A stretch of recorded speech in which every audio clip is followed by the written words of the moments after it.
দালালের খপ্পরে পড়ে উত্তপ্ত মরুভূমিতে উট চড়ানো মঞ্জু, দালালকে গান শোনাতে চাওয়া সেই মঞ্জুই এখন নিজে শুরু করেছে বিদেশে লোক পাঠানোর দালালি, বা সুন্দরভাবে বললে ম্যান পাওয়ার বিজনেস, বা আরো সুন্দর করে বললে আদম ব্যবসা।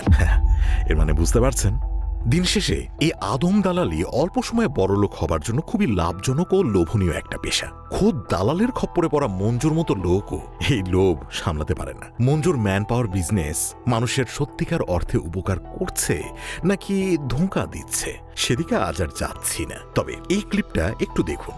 পাশে থাকা এই ভদ্রলোককে সৌদি পাঠানো হচ্ছে কোম্পানি ভিসায় এবং তাকে টিকিট বুঝিয়ে দেয়া হচ্ছে, কিন্তু এই একই ভিডিওতে একজন 23 বছর সৌদি প্রবাসী কমেন্ট করে বলেছেন যে কোম্পানিতে ভদ্রলোককে পাঠানো হচ্ছে সেই কোম্পানি 2 বছর ধরে নাকি ইকামাই দিচ্ছে না।